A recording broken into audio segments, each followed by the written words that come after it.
Hey everyone, so a couple weeks ago I actually did a vlog, and in that vlog I had a little haul of 4 foundations, and it was actually on my makeup channel, so I'll link the video below in the down bar so you can see what the hell I'm talking about. But I got 4 foundations, and you guys really wanted to see reviews and what I thought of each foundation. They're all drugstore, so I need to kind of get this video moving because I only have about 10 minutes to film this and get downstairs for my bus. So the first one that I got, mind you, these are all in my makeup bags, so they're kind of gross looking, is the Covergirl Outlast Stay Fabulous 3-in-1 Foundation. So this is the first one that I tried, and I got it in the color 805, which was the lightest that they have, I believe. And so I actually really like this foundation. I thought it gave really good coverage. It lasted for a really long time on my skin. I've always liked CoverGirl foundations. I was a huge fan of the Nature Lux foundation last winter. I used it almost for an entire year. But I really did like this foundation. I think CoverGirl has some excellent foundations, so this was definitely one of my favorites. I think I would probably buy this one again because I really did like it. It says that it has a primer, concealer, lasting power of primer, coverage of a concealer, and blendability of a foundation in one. So I usually use face primers. With all of these I haven't, and this one actually I felt did a really good job without, it actually stayed all day. You know, I didn't really need to add a primer to it.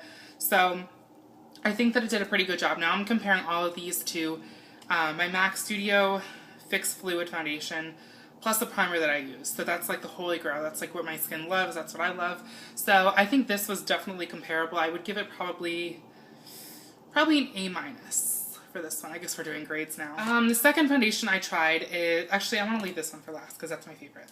The third one I guess I tried is the Maybelline Instant Age Rewind Eraser Treatment Makeup. So this is what it looks like. It's the one that has the sponge, or the sponge tip applicator. Let's just look at this. So this is what I've used up, and this is the product that's left. Mind you, I used this for about a week, and granted, I like full coverage. I bring it down to my neck and my chest just because I like to have completely even skin up here. So granted, I do use a lot of foundation, but 4 days for the foundation, you know, all of this. So I was pretty unimpressed with the fact that this product went away so quickly, where I usually don't have that problem with a lot of foundations. Like any of these, I haven't had that issue. So this one I know wouldn't last me a very long time. I actually didn't like the sponge applicator. I really wasn't a fan of it. It was just a pain. I used both the sponge tip. I used both the sponge tip as well as a brush to apply it different times, just to see if it was the sponge or if it was the foundation that I didn't like. And yeah, I really didn't like the sponge. The only thing I liked it for is like the crevices. Crevices, that sounds awful.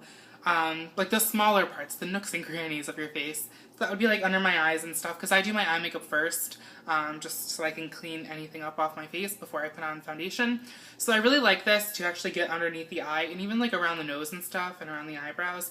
That's when the sponge tip came in handy, but as far as the foundation goes, I really didn't like it. I felt like it oxidized on my face, so it really, it turned pretty orange on me, which I wasn't a fan of.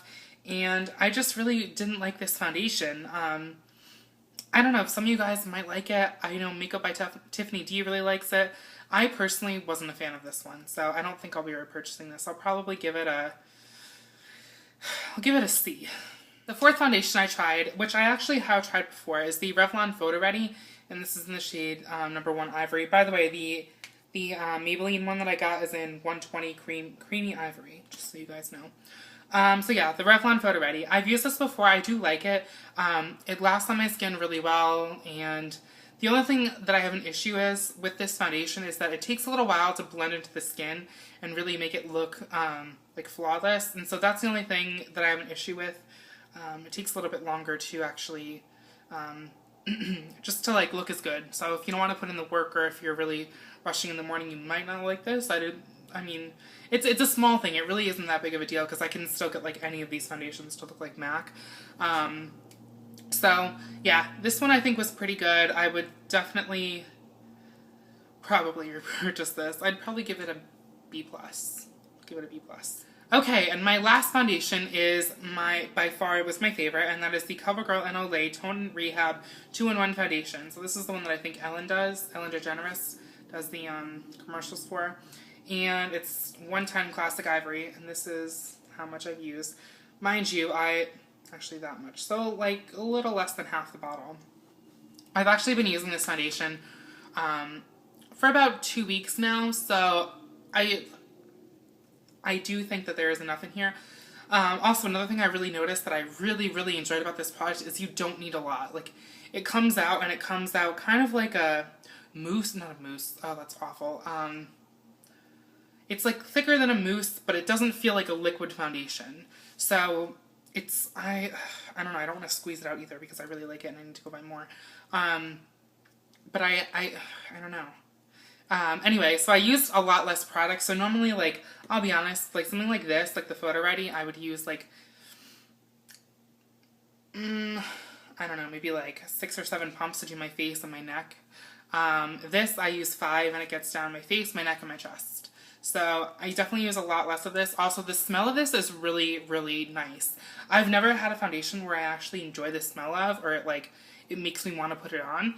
This one definitely does that, and that's what I really liked. It's like a very clean, fresh scent, and it's really nice, like in the morning after you get out of the shower and everything, to put this on your face because it feels so nice, and I really like it. And I love this smell because of I'm guessing it's the Olay that makes it smell good. So definitely a fan of this one. This is something I would repurchase again. I like the way that it sits on the face, and it doesn't. At first, what I didn't like is I felt like it accentuated some pores, but then after realizing it really didn't, and yeah, it was just me. Also, I noticed that, let's see. Oh shoot, I probably should have kept tabs on this better. I can tell you though that the Covergirl and Olay, I work out with my foundation on and my makeup on. I just do it. I don't, sorry. And this foundation stays. Like my eye makeup stays. So I really have no problem with my makeup like melting off my face or anything like that. And yeah, this is definitely awesome. It's also very moisturizing too because of the Olay. So I think all of that is just kind of like one of my favorite drugstore foundations. Like I said, CoverGirl has some great ones. So definitely check this one out if you have dry skin, or you know, if any of the reasons that or the things that I mentioned in here appeal to you. So I would probably give this one an A or an A minus, I think. That's what I would give it. So those are the 4 little mini reviews on each of these foundations. I hope you guys enjoyed this video. If you have any questions about the foundations or anything about them, then just leave them in the comments below and I will definitely make sure to answer them. So I hope you guys try this out. Hopefully it was a good plethora of drugstore foundations and it'll get you guys out there and want to try some new stuff. So, alright, I will talk to you guys later. Please comment and subscribe. And I already said I'll talk to you guys later. Okay, bye.